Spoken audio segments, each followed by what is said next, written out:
I will be brutally honest. Ain't nothing but being brutally honest. Coming at you with another video.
What's up, everybody, man? Ladies and gentlemen, let's welcome my special guest, Mr. Dugas, man. How's it going, man? The diamond stuff, man. Like, how's it going?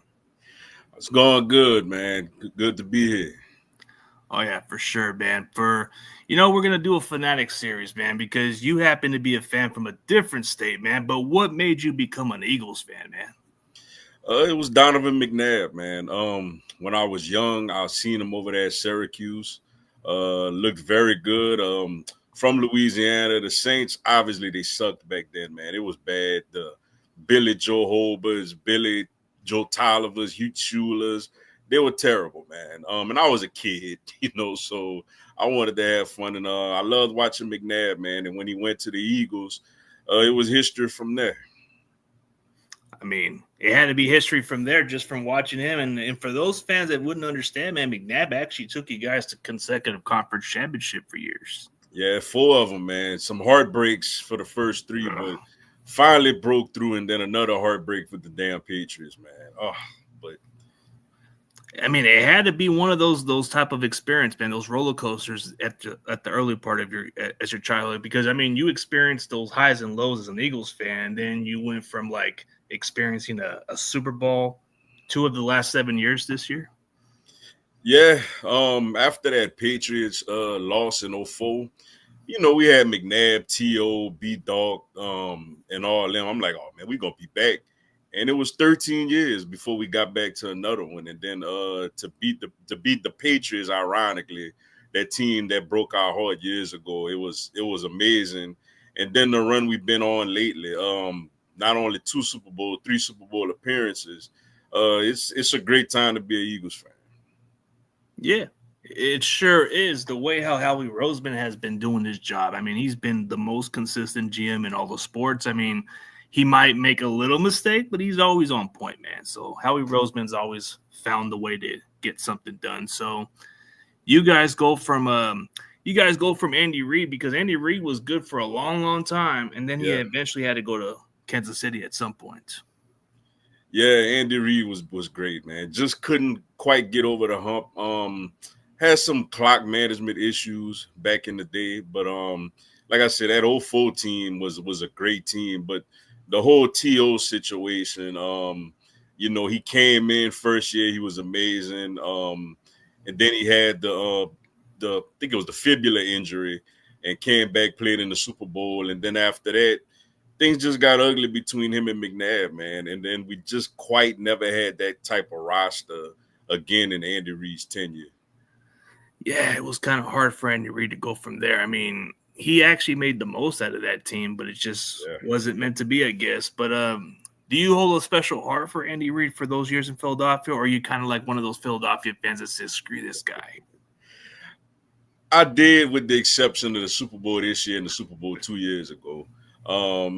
Hate to say it, though, when he played Jaw in the Super Bowl, I did pull for him, and then when he played Tampa Bay the other time, and I pulled for him. But when it's not Eagles related, I pull for him, man. Andy's a good guy. Went through a lot of tragic stuff with his son, and made us a winning organization. Yeah, he was the foundation of your guys' organization. Even though you guys went from Chip Kelly for a short while, but that experiment didn't work out too long. But then Doug Patterson actually got you guys that first Lombardi. What was the thought of it, man? Just you guys finally got one. It's like, man, who would have thought that, right? It was beautiful. And to be honest, I thought Chip Kelly was the greatest hire in the history of sports when we hired him. I think didn't he go to y'all right after that? I want to say, yeah, sure didn't do squad, got let go. go. Right. And then when Doug Peterson came in, I'm like, what the hell is this guy? I knew who he was, but I'm like, he didn't call play. Ironically, he came from Andy Reid's tree. He was the offensive coordinator in Kansas City, though he didn't call plays. Carson Wentz, I thought was going to be one of the greatest quarterbacks of all time. When he jumped on the scene, had the ACL injury. Nick Foles came in. I had some belief in him, but then he had an ugly end of the regular season. And it's like, oh boy, how we gonna do this thing? But man, great defensive game against Atlanta. And I don't know what the hell got into him with the NFC Championship game against Minnesota in the Super Bowl. And man, I cried. I got this footage on my social media from back then. I cried, had my daughters, my little cousin. It was a beautiful feeling because as an Eagles fan growing up, you would hear a lot that you don't have a Super Bowl ring. That would constantly get thrown in my face. And then even with me being in Louisiana, Saints fans even threw it in my face that they had one, and then to finally break through and do it against that team, Bill Belichick, Tom Brady, it was an amazing feeling. I mean, it had to be like you just said. It wasn't long ago you guys were ringless and everybody was shoving it right in your guys' face. Even the Dallas fans and maybe the rest of that division was shoving it right on your guys' face. They had the old joke where you guys had the ring pops.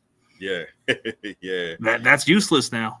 Yeah. Oh yeah. It's definitely out the window now. And they try to come with Dallas with the 5 rings and all that other stuff, but we ain't gonna get into that. Well, how long that's been.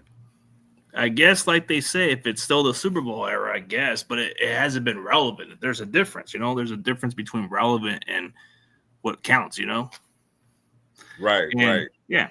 In the last 2 years, in the last 7 years, you guys have won 2 Super Bowls. So you guys have been relevant in those last 7 years. Even with Doug Patterson or Nick Foles at quarterback or Nick Sirianni as your head coach or Jalen Hurts, bro. You guys have maintained success. So it's like, you got to give credit where it's due, man. A lot of people who had said a lot about Jalen Hurts not being that good of a quarterback, he had one down year, but he actually kind of did his job and did what was necessary to win. Yeah, Jalen Hurts has been amazing. He's not going to give you the gaudy stats like, the Josh Allens, the Patrick. Well, Patrick ain't been putting up a lot of stats lately, like the Lamar Jackson and Burrows, but he does what it takes to win. And you can't ask for more than that out of your quarterback. Some games, all I need you to do is throw for 100 yards, but don't turn over the football. And if that results in a win, then so be it. And I was so glad to see him win the Super Bowl MVP because he had a spectacular performance 2 years ago when we lost to the Chiefs. For him to bounce back, have another solid performance and win the Super Bowl MVP when there was a lot of doubters out there throughout the year, it was a beautiful thing to see. Yeah, at a time when this was like one of the doubts that you guys had, like in the early part when you guys drafted Jalen Hurts, you guys weren't really sure about this direction. And I know a lot of Philadelphia Eagles weren't behind back then, but now they're just really behind Hurts, man. Like, it's okay to acknowledge the fact, like, hey, we didn't know what he was going to be. That's just how it was. When we have an emotional moment, we don't know because you guys thought Carson Wentz was going to be your guy. Right. And I got a video. I've been in some acclamations and stuff like that. I went a little viral then. I wasn't happy with the pick. Not because I didn't think Jalen Hurts could play, but at the time, Carson Wentz just signed a massive contract. Which was kind of questionable. Right. We had holes on the team. We didn't really have a deep receiving core like that. We didn't have cornerbacks like that. There was massive holes throughout the team. And it was a 2nd-round pick. And I'm like, we need somebody that could contribute to this team right away. Because when we drafted him, we didn't look at him like, he's going to be the future quarterback. It was more like, okay, if Wentz gets hurt, we could throw this guy out there. And a lot of people thought it was more of a Taysom Hill type of situation like the Saints got. But it's funny how it played out. And obviously, I'm glad to admit I was wrong about that whole draft pick. Yeah. we're always. I mean, there's always times we can be wrong on certain stuff, but like when I saw that pick, I was thinking more like, man, this guy would be the insurance policy for Wentz because Wentz can never stay healthy, Yeah. and he might even replace Wentz when it's all said and done. And maybe that's what I thought of because I thought maybe you guys weren't really. You're really trying to save your team season, and you want to have reliable backup, of course. But he became more than that at some point. Yeah, and you see the year before Carson Wentz got injured in the Seattle playoff game. So getting Jalen Hurts, and he actually took over. I want to say I forgot what week it was, but it was his first start was the New Orleans Saints game at home, his rookie year. And he's been the guy ever since, man. Wentz just was never really the same guy. Once Jalen Hurts was drafted, like Wentz had a terrible year up to that point, going into that Saints game, and then Hurts took over, and he's just been the guy ever since. Yeah, and I think a lot of people's opinion on Jalen Hurts is kind of like, it's different now because, drafting a guy that you didn't think was going to be your guy eventually becomes your guy. It could be the best to ever happen. I mean, who would have thought, like, honestly, when we drafted this quarterback in the 7th round, this guy becomes our starter and becomes a top paid quarterback, dude. I thought this guy would be our camp body, probably get cut. Yeah, because y'all had Trey Lance with the 3rd overall pick, man. And it's funny how those things work out, man. But they work out in the end. So I know y'all happy with Purdy, and I'm happy with Hurts. Yeah, for your kind of like, just from an outside looking in, how do you look at Brock Purdy as a quarterback? Do you think he can elevate or not really? Kind of like with Jalen Hurts, he gets the job done. He took y'all to a Super Bowl, took y'all to an NFC Championship game. I'm gonna enjoy the win, but he unfortunately got injured in that game, and who knows what could have happened if he didn't get injured. But yeah, man, he's a solid quarterback. Knows the offense, runs the offense well, and those guys don't just grow on trees. People think that you get somebody in and you could just run any quarterback out there and run any system. I mean, look, Trey Lance, for example. He didn't work out. He couldn't. Everybody thinks that Shanahan got the easiest offense to run in the NFL, the most but difficult one. He didn't run it well, and Purdy is running it at a high rate. And if you just last year y'all had a lot of injuries, so that factored into it. But just getting weapons around him and playing good, solid defense, he already proved he could get to a Super Bowl. Yeah, he did it his first full season where he won 13 plus games, and he was able to elevate the team a little more. But I think what everybody says, if you have the talent around you, that kind of like disqualifies him. I don't understand that part. Like I thought being a part of a system makes you makes you good, in different ways. Like any quarterback can benefit on a system. Right. And that's the thing, man. Like a lot of the greats had through the great people, they had great receivers, great offensive line, great running backs, great defense. It all factors in the winning. There's some quarterbacks who get everything and don't win squat. So whenever you have somebody that could go into a situation, regardless of how much talent you have around you, it's hard to execute in the NFL, especially in big moments when everything is on the line. I've seen quarterbacks come up small in those moments. And, for guys like Purdy and for Jalen Hurts, they've come up big. Yeah, they come up pretty big. I mean, the one thing about Jalen Hurts that people don't really give credit for is like he can actually move. He's very athletic. He can move outside the pocket if he wants to. So he gets underrated by that, man. But he's a solid passer. Oh, yeah. But everything has to be perfect, and that's okay. If he does the job, that's what matters, man. Like, I think what people don't understand is what's wrong with having best talent around you. You could be successful. Yeah. That's good. You have AJ Brown and Devontae Smith. That makes your job easy. You have Dallas Scooter. You have Barkley, man. Barkley kind of actually took he actually kind of had the load in the playoffs. Like he had like some monster games in that playoff game. Man, that guy. I mean, and it's like when we got him, I was excited and I felt like, all right, he could be really good, but to be this legendary was amazing. And and sometimes the best thing a quarterback could do is not turn over the football. Early in the season, we still kind of had a wide open, throw it all over the yard type of offense, and it did result in some turnovers. And then once the defense settled in, Cooper DeJean went in the slot, and that kind of solidified the defense. we started leaning on Saquon Barkley after the bye week.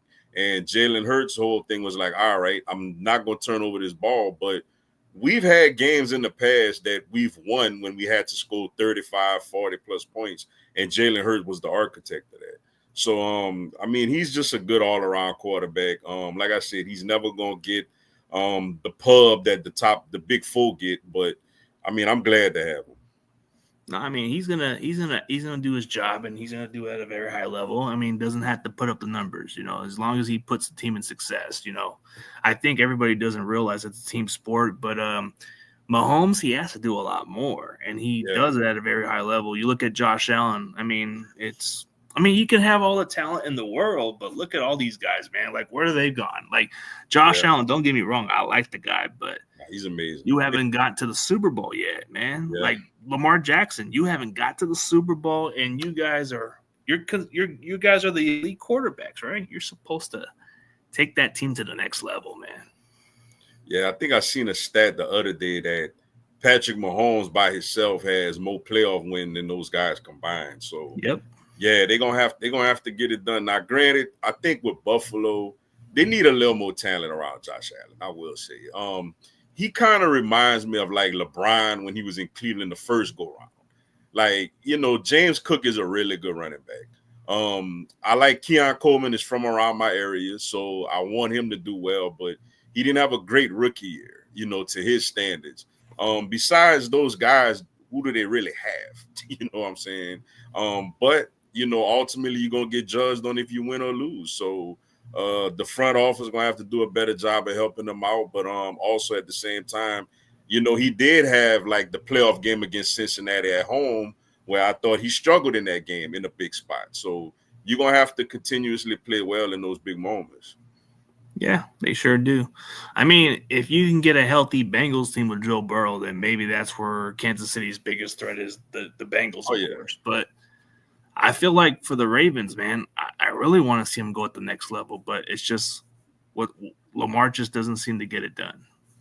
Yeah, last year I thought, those two first half turnovers were bad, but I thought the end of the game he had the best drive of his career, considering Zay Flowers didn't play. Rashad Bateman, who on a great team is probably your number 3, he was their number 1 receiver. It's like 2 degrees out there basically. And he goes down there and he has basically a game time touchdown. And Andrews drops the short 2-point conversion, man. It's just, that was tough, man. But at the same time, the year before, he played terrible against Kansas City in that AFC Championship game at home, when that defense held Kansas City to 17 points. So, yeah, man, they're going to have to get it done, man. They're going to have to get to that next level for people to really, really put them. I mean, they're gonna be Hall of Famers if they stay on the same trajectory. Yeah, the numbers speak for itself the way they play at the highest level. I mean, you can't deny their greatness in a different way. I mean, sure, everybody wants to win the Super Bowl, of course, but you got consistent numbers that's going to get you in. Like, look at Dan Marino, probably one of the greatest to never win. Yeah, but as far as looking into the offseason, like, how do you feel about the Eagles draft and the offseason overall, since you guys already won the Super Bowl? And your thoughts on Nick Sirianni, man? Has he proven you wrong otherwise? Because I seen a couple of your videos where you're kind of like saying, I'm done with this Nick Sirianni guy. I'm done with this dollar store dude. Yeah. Man, it was that. For me, it was the Saints game this year where he kept going for it on 4th down when it was completely unnecessary. And I'm not going to lie, though we won that game, I wanted him fired. I wanted it to be the first time in NFL. I don't know if it's the first time in NFL history, but one of the few times you fire a coach after winning a game. But to his credit, he's learned from those dumb decisions. He's learned to lean on his running game and his defense. We started punting the football on 4th down. We started kicking field goals, though our kicker struggled a little bit until the Super Bowl. He was outstanding. So he adjusted, and you got to give him credit for that. As far as the draft, I love the draft. I thought that we addressed it every position that we lost. We did get kind of cherry-picked in the offseason. Milton Williams left, Josh Sweat left, Isaiah Rodgers left, a lot of those guys, Mekhi Becton. And I felt like we added somebody in each position that we lost, including Chauncey Gardner-Johnson also. The one position I will say that I'm very concerned about is the outside cornerback, the Keely Ringo. Keely Ringo basically got promoted from within. Everywhere else, we either went to the draft or free agency to fill a void. Darius Slay brought a lot of stability to that cornerback room. I know Quinyon Mitchell and Cooper DeJean gonna get a lot of headlines, deservingly so, but I'm a little concerned about that second outside cornerback position with Keely Ringo. Not that he can't do it, it's just I haven't seen him do it yet. They got to prove otherwise. I mean, like you look at you guys' offseason, you guys have gotten rid of some of your guys' defense that won you guys the championship that year. So you're giving those young players more opportunities, of course. But I was surprised when you guys got rid of this guy a second time, man. Like, why? Oh, yeah, like Chauncey Gardner-Johnson was your tone setter, and you guys trade him away. I didn't like that one, to be honest with you. I do love the safety that we drafted in the second round, Makuba out of Texas. I watch a lot of SEC football, and I've seen him play a lot. He's smaller, but he hits, and he's a playmaker. But I was not happy with the Chauncey Gardner trade, man. Like you said, he got 6 interceptions this year and 2 years ago. The 2 years he was there, we went to the Super Bowl. It's not a coincidence. It was more of a salary cap supposed situation. Which I mean, you know how that go. But I mean, I feel like Makuba's gonna be all right. There's a lot of talk that we may bring in Justin Simmons the closer we get to training camp.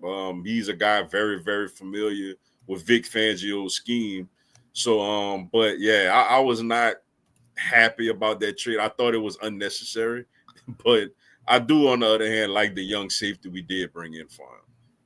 Yeah, it's understandable. I mean, you guys are trying to save salary cap wise and all that stuff. I mean, then you guys kind of like did draft this linebacker from Alabama, man. I thought that was a steal. I thought he could have been top 15 pick. Yeah, Jahad Campbell, and I'm curious to see how we use him, man. There's some say that he's going to be a regular stand-up linebacker on side of Zach Bond. Some feel like he could be an edge rusher. He's practically the same size of a Michael Parsons. So, he has some edge rush potential as well. So I'm pretty excited to see how we use him once training camp gets started. Oh, yeah. Like, there's got to be a certain sleeper player from the Eagles that's catching your attention that you like to see stand out. Like, which player that you should, like, tell other fans to, like, look out for as far as the Eagles? A player that I think is going to have a better season, I think they're going to use Jahan Dotson a little more as that third receiver. That third receiver, okay. Yeah, he's coming in the contract year. He rarely got any passes last year, but from what I was seeing with OTAs and everything, he got a lot of reps, and I think he's going to be a solid third receiver for us this season.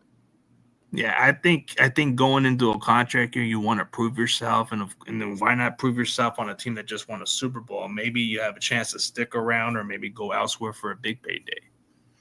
Yeah, probably won't. We probably won't re-sign him, but for him, that contract year could get a nice deal with someone else, though. Yeah, you want to get a nice deal, of course, but see, that's the kind of players that I would think that's a sleeper, because especially entering a contract year, you got more to prove right now. Like, this team is giving you a chance to prove it this year. So, like, you look at a guy like Juwan Jennings entering a contract year, he can definitely put himself out there or stay here where he's at, but it's one of those kind of contract years, got to prove it. Like, prove it that it wasn't a fluke. Right, and yeah, he was big for y'all last year, man. Got a question. How you feel about trading Debo away? Oh, speaking of trading Debo, the way you're saying it, dude, I just thought the time had to be at a new direction, dude. He just wasn't cutting it. And the way he was kind of designed play for, it was more like for Jimmy Garoppolo throwing the ball, if you've seen the difference. But ever since Brock Purdy's been taken over, Debo just hasn't really been the explosive guy as he's been. Ever since we paid him, he just hasn't been the dominant guy. Maybe you'll miss his presence because he does more. He can be a little more of a tone setter, but he's been holding us back last year. So I just thought it was the matter of time to move on. Yeah, because Juwan Jennings did really good, and I like Ricky Pearsall a lot, man. I think he's got potential. Good things. I mean, Pearsall kind of looks more like a natural receiver that can run routes, and Yeah. Debo's more of a gadget, which I liked about him, but he just doesn't seem to fit in like he used to. So it's like what you saw last year was maybe he needed a fresh start. Definitely. Yeah, I mean, there's some promising wide receivers that I'm looking at. So when you look at the wide receivers, I mean, Ayuk's going to be coming back maybe mid-season, but I don't think he's going to come back the same. I mean, there's a lot of buzz on this Jordan Watkins kid. Like this kid from Ole Miss that we just drafted, he looks like he's got speed. He looks more like he looks like he's going to fit in pretty well. But we got this other kid, Cowens, who was in the same draft class as Pierce. So he's got some speed, but a small receiver. Mm-hmm. So we'll see what happens. But I think when you look at the running back group, I'm more intrigued by the running back because I want to see Isaac Orendo take it to the next step if they want to make sure to balance on CMC a little more. Yeah, that's another thing, man. McCaffrey, man, forgotten guy, but if he's healthy, to me is him and Barkley. That's the two most dynamic running backs in all of the NFL. Oh, yeah, for sure. Oh, speaking of the cornerbacks, you were talking about Ringo was going to play the slot spot, but who's going to replace Slay, right? Well, Ringo's going to be on the outside, replacing Slay, and we got DeJean going to play in the slot, and Quinyon Mitchell going to play on the other outside corner. Yeah, Mitchell would play on that other spot, yeah. But so that's where Cooper DeJean's going to be playing at. Is that one of the cornerback spots, or is it safety? Yeah, he's a cornerback. I heard they tinkered with him a little bit in OTAs playing some safety. Yeah, the versatility is kind of intriguing. That's what kind of makes him kind of like – see, I like the fact going into that draft, man. I thought we were going to get this kid because I like this versatility, and he can return kicks also. Yeah. So he was a good playmaker coming out of Iowa. But, yeah, he had that pick 6 in that Super Bowl, so that's got to be something legendary. Oh, man, that was – man, did I holler when that happened, man. Yeah, and you know the rare thing you know what really sounds rare at that position is like there isn't many white cornerbacks, bro. Like you got to give him the love at least, right? It's funny. I seen him on the Pivot podcast with Ryan Clark, Fred Taylor, and Channing Crowder, and Channing Crowder asked him if he was fighting for equality, and I thought that was pretty funny, man. But nah, man, he's an athlete, man. They even got a video of him. We had like a little basketball thing for team bonding, and Saquon Barkley went between the legs, threw it off the backboard, and he went up there and he dunked it, man. So he's a hell of an athlete, man. And I think he's the guy that solidified the defense last year because we had Avonte Maddox playing in the slot the first few weeks, and he's a good veteran to have, but he kind of struggled a little bit. And DeJean came in not only with his athleticism, but his physicality. I mean, even look to play with Derrick Henry. Now, granted, Derrick Henry was stopped. He wasn't running full speed. But the fact that he basically still picked him up and slammed him down was like one of the best defensive highlights of the season. So, yeah, he's a big-time player for us. Yeah, it's only going to get better for him. The fact that he slipped into the first round was mind-blowing. Yeah. And it was – I got to give Howie love for that, man. The fact that we took Quinyon Mitchell – late first round, and then you turn around and get another guy in the second round. I liked the player, but I was kind of like, did we need another corner here? But man, it worked wonders, man. 2 bona fide starters as rookies on a Super Bowl team that was the number 1 defense in the NFL. So big time moves by Howie to do that. Oh yeah. Like, I think he wanted to solidify your secondary, and he knows that you guys want to go deep. You want to have a deep roster. So in case injuries happen, you can always get these guys to fill that role. So I can see why Howie was thinking ahead of himself. The rare mistake that Howie Roseman does, man, it's like a rare mistake, but he kind of cuts his losses on Bryce Huff, Bryce Huff for this situation. I know for some Philadelphia Eagle fans, they might say, oh, this guy sucks, or maybe it wasn't the right fit. But what was your thoughts when you guys moved on from him? I was happy. I'm not going to lie to you.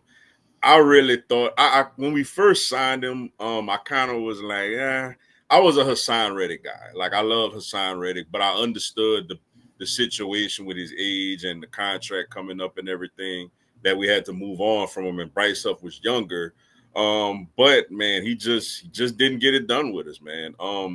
Even in the Super Bowl, like, he was a healthy scratch. You But once again, Howie with the draft, Jalix Hunt, who was a 3rd-round pick last year out of Houston Christian, ended up playing big for us down the stretch. Even got a sack in the Super Bowl on Mahomes.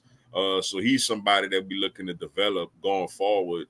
But I will say I do think that Bryce Huff is in a nice fit with y'all because the familiarity with Robert Saleh. Robert Saleh was his head coach with the Jets, and he's your defensive coordinator, which I think honestly is a big time pickup for y'all also to get him back as a defensive coordinator. So if anybody could get it out of him, Robert Saleh can. It's definitely him because he was there in New York and he definitely developed nicely and all that stuff. But yeah, I guess we got a little bit of a Rams fan kind of going at your team and say you guys got lucky and all that. But hey, man, I think that game kind of went down. I think the only team that gave you guys a run for your money going into that playoff was the Rams. Like, I mean, the Rams actually had, I think they had a historic playoff game against the Vikings, like 9 sacks. Yeah. And then they gave you guys some fits, but you guys were still able to get away. So, yeah. Yeah, it was a tough. We had a comfortable lead. When Saquon broke the run in the snow, I thought it was over. And to their credit, Stafford, who was a veteran guy, got Super Bowl champion, drove them down, they scored, and they got to stop, man. I got a lot of love for Jared Verse as well, man. Usually when guys try to mock the Philly crowd, it don't go well for them. But he called out the fans. The fans got on him, and he performed great. He had a great game in that matchup. But yeah, Jalen Carter made the big sack on Stafford on 3rd down. And if you watch the replay, he had a receiver breaking open in the middle of the field. So that sack saved the season essentially. Yeah. But yeah, the Rams, they were tough, man. They were by far the only team. Green Bay gave us a little trouble defensively. But they was the only team that really, really pushed us as the Commanders and Chiefs. I mean, it really wasn't a contest. The Commanders seemed like a cakewalk for you guys at that point. I mean, like, I think out of all the teams in that playoff, the Rams gave you guys a run for your money, and maybe a healthy Niners will give you guys a run for your money. So we'll see. But I think when we look at Barkley's best games, it was against the Rams. Yeah.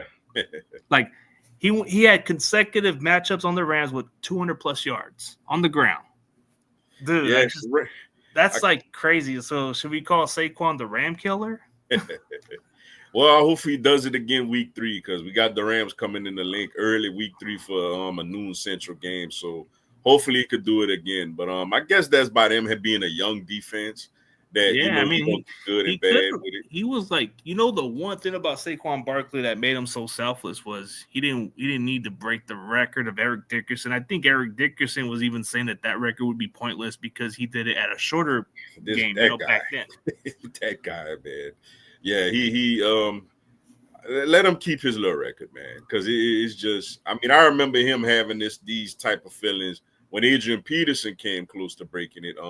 I think it was 2012, I want to say. So I think Saquon personally in my lifetime just had the best season I ever seen from a running back single season, in my opinion. Yeah, statistic-wise, this was by far his best season as a pro because in New York, he only had maybe a couple thousand yards, but going into the Eagles, bro, it's like he became this new player that nobody thought of.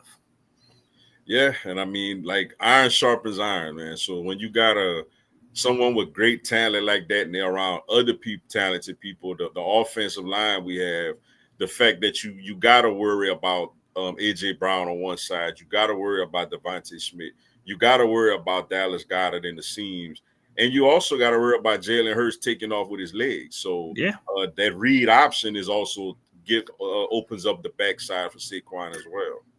Yeah.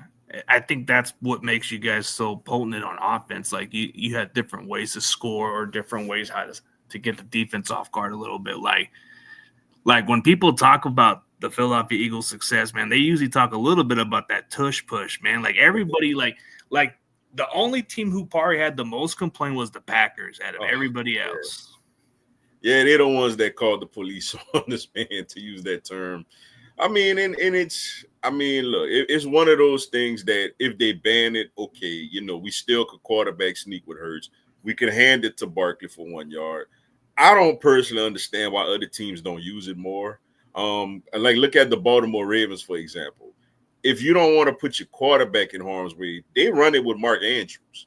they put Mark Andrews under center and he pushes forward for that yard and half yard.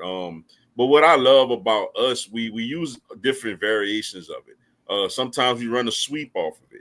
I seen against Green Bay it didn't work, but we dropped back and threw a deep pass to AJ Brown off of that formation. So it's a definite part of the offense. And as long as they, which it ain't banned this year, so I'm looking forward to that Monday night game when we go to Lambeau Field also, man. I'm of the thing where I'm trying to start a petition where first play of the game, let's just run it, just to run it. Point. Yeah, I mean, just from looking into this season, like I know you're going in as the defending Super Bowl champions, but I mean, maybe this is too early for you to look at it this way. Like, which team do you feel like is going to surprise you and maybe concern you a little bit as just an Eagles fan? Like, maybe you guys make another run, or maybe this team might be one of those teams that just comes out of nowhere. Like in the NFC, and I'm not just saying that because you're here. I actually did an NFC West video that's gonna drop later. Y'all got an easier schedule. Y'all finished fourth place last year, so you got an easier schedule. You're getting a lot of guys back that was injured last year. You know what it's like to go on a deeper playoff run. So the 49ers are one of the teams that I think could surprise some people this year. In the NFC North, it's a lot of hype around the Chicago Bears, rightfully so. They got a nice triplet of young receivers over there.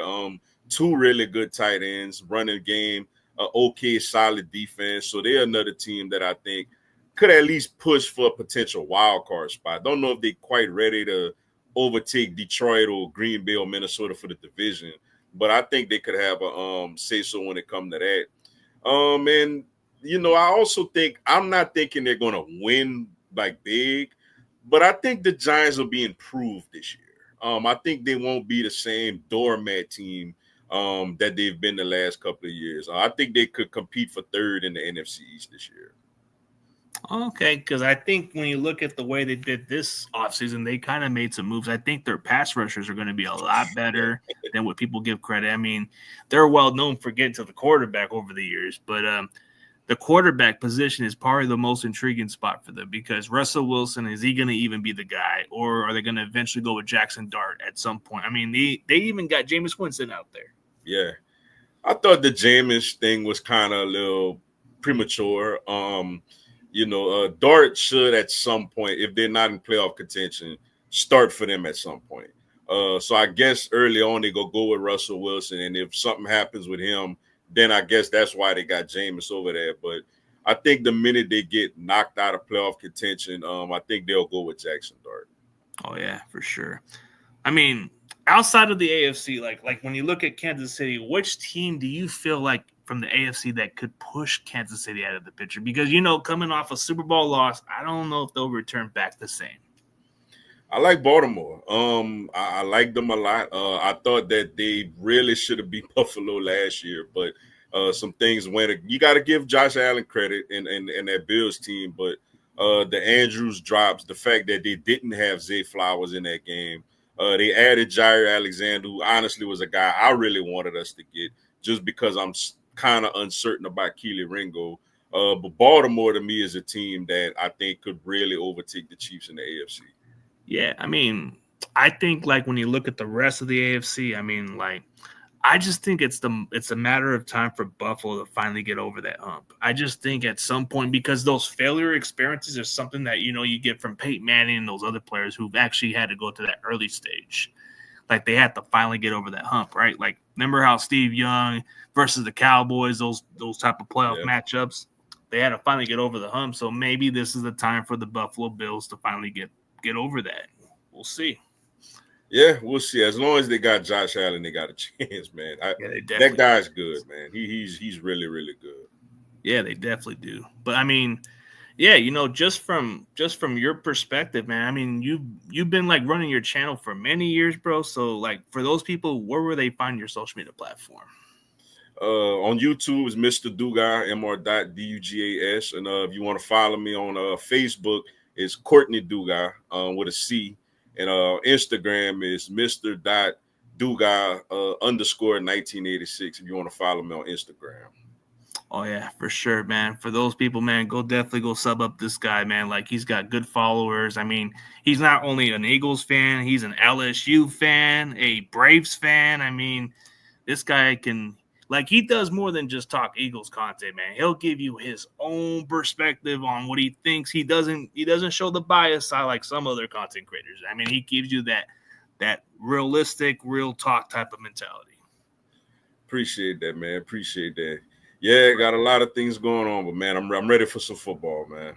Yeah, I'm ready for some football too. But so what are you kind of intrigued by going into the Eagles offseason? What's something that you are excited to look forward to? Just the development of this offense, man. We got a new offensive coordinator as well, Batalio. Just seeing him implement his fingers on his offense, because Kellen Moore took the head coaching job with the Saints. So just to see if this offense gonna keep going pushing the way that it did last season, because we kind of were in the same situation a couple of years ago when Shane Steichen took the coach job and we promoted within, and it didn't quite go well. But I want to see if things will be a little different this time around, if the offense could still function at a higher level. Yeah, that can be the question mark right there, because we seen it happen 2 years ago when you guys had to go through that coaching change. You lost both of your play callers. One went to the Colts and the other one went to the Cardinals. So it's like I mean, the only one you haven't lost is Fangio, because I don't think nobody wants to hire a guy in his 60s at this point. Right. Yeah, and I'm excited to have him back too, man, because I know he don't have a lot of years that I'm expecting him to coach, but just having a solid foundation on defense. To me, the first time we really had that since the late Jim Johnson back in the Andy Reid days. So that's exciting as well, to have a solid defensive system that a lot of your basically, except for Darius Slay and Gardner Johnson, of course, and so a couple of guys up front, but a lot of guys been here already and kind of know what to expect. Yeah. Like Fangio is a well-respected DC. He's been there for many, many years, and he was a part of that Niners hardball success. I mean, that defense was so physical and ferocious. Even I think he was even a part of that dome patrol of the Saints also, Yeah. if I remember. Yeah, he was, man. One of the best defensive mind that there is. Yeah, and he doesn't get enough recognition at times, and that's the crazy part. Even though he wasn't quite a head coach for the Broncos, but when you look at his resume, he's turned around a top defense over the years. Right, and it's so funny. His last year with the Dolphins, a lot of those Dolphins players didn't have good things to say about him out the door. So for him to come in and implement this defense, and remember, we were one of the worst defenses in the league the year before he got there. So for him to turn, it helps to get a Zach Bond who became an all-pro player. It helps to get two rookie defensive backs that you hit grand slams on. But also, man, you got guys like Nolan Smith, who a lot of our fans thought was a bust, and got him to look like a solid edge player in this league. And you get a little production out of Jordan Davis, another guy who you thought probably was a little bit of a bust. So, yeah, shout out to Vic Fangio, man, for coming in, and for the players also to buy in. Yeah, because I mean, you guys didn't have quite a good defense coordinator the previous year before Fangio came, so it's kind of like how we went through. I wouldn't say Wilkes was the problem to begin with, but then once we went to a different guy, Sorensen, that was a joke. It's like the fact that the Jets even fired Robert Saleh was like, I can understand why, because he didn't deliver, and it's pretty much of a big deal down in New York. They take the big time pressure, so it's like it just wasn't for him. And I guess I was just hoping, like, if he takes the job, hopefully it's not a one and done type of job where he goes back as a head coach. But since we got Gus Bradley into the coaching staff, maybe we'll be okay. Yeah, I think that's a big pickup for you guys, man. Getting Robert Saleh back. A lot of it was the Aaron Rodgers circus that went over there to New York, bringing in his guys and his play callers and all that other stuff. And I mean, I watched the game in London when they lost to the Vikings, and Rodgers had like 3 interceptions, and Saleh gets fired. His hands not on the offense. The defense actually still was pretty decent. But I thought he got a raw deal up there. But I think he gonna do really good back in San Francisco. Yeah, I think this is where he goes back to where he built a nice resume, and this time he has full control on who he wants to bring. So that's pretty much a pretty raw deal, like the way you said it. Because if he would have took other jobs, maybe he wouldn't have that full control. Yeah, and I think any other head coach situation, he probably would have still been the head coach right now. So it kind of worked out for him and for y'all that everything happened the way it did for him to get back over there. Because I just think the Jets. I mean, we'll see what Aaron Glenn does. I like Aaron Glenn a lot, but we'll see what he does. But that organization has just been a laughing stock for a lot of years. Yeah, the Jets are just the Jets, man. It's like they build foundations, but it's just never been quite the team. They haven't been a playoff team for like at least 15 years. Yeah, it's been a long time. It's been a long time since the butt fumble guy went to the conference championship. Yeah, Sanchez went to back-to-back AFC championships. Yeah, that was the years when Rex Ryan was like the head coach and all that stuff. But you know how they say those days are behind. But looking forward to this upcoming season, man. Hopefully maybe we see you guys down the road, or we'll see how it plays out, man. Because I think we have the easiest schedule, but just because you have the easiest schedule doesn't mean nothing, man. It really depends on your team staying healthy and playing consistent football. Yeah, I agree. And there's every year, you know, we see teams that we expect to be great, and whether it's injuries or just underachieving play or the schedule is just too tough, they fall off. And then there's teams who you don't expect much out of that, you know, like the Commanders last year, you know, end up surprising you and making a deep run to at least a divisional round. So that's the beauty of the NFL, is just the parity that we have in the league. Yeah, it's the beauty part. So if I had to choose a surprising team, I would think maybe the Chicago Bears. I mean, I don't know. Like, I don't know how the Packers are going to take it to the next level, or can the Vikings do just fine without a quarterback like that? Because JJ McCarthy will have to showcase that he's worth that pick. Yeah, I actually honestly thought Minnesota was going to look into Aaron Rodgers for a year. And I thought that would have been a scary situation. I'm not going to lie to you. It would have been kind of a scary situation because you would imagine him and Brett Favre, like, you know how Brett Favre was in that prime, man. In 2009, right. They went further. Yeah, then you got Jefferson over there, Addison, Hawkinson, Aaron Jones, man, who I actually ran into at the airport, man. Pretty cool guy, man. But yeah, they got a lot of offensive talent over there, and with Brian Flores running the defense and that dome, you know, we got to actually go there this season for a matchup. So yeah, man, we're gonna see what happens with JJ McCarthy. But yeah, Aaron Rodgers, I didn't want him to go to Minnesota. I'm like, I could see him doing great over there. But yeah, the Bears are a team, man, that they got the personnel. The personnel is there. And Ben Johnson is getting a lot of hype as, you know, the next boy wonder, you know, as far as play calling and everything. So I'm curious to see how they do as well. Yeah, because last year nobody thought the Commanders would have been that team, but I think Chicago might be, because I think everybody's still picking the Lions and Packers. I don't know, or even the Vikings, for God's sakes. I'm curious to see how the Lions do this year. How they're going to do with different coaching changes, because they got to go through a different coordinator. So it's like, it's a challenging part. Yeah, they lost both their coordinators. Though Shepard is an LSU guy, their new defensive coordinator. So I want to see him have some success. But it's a new offensive coordinator, a new defensive coordinator. They still got their talent over there, and they're going to get Hutchinson back. But I'm very curious to see how they do, because we got to play that whole division this year too. So looking forward to those battles with those guys in the NFC North.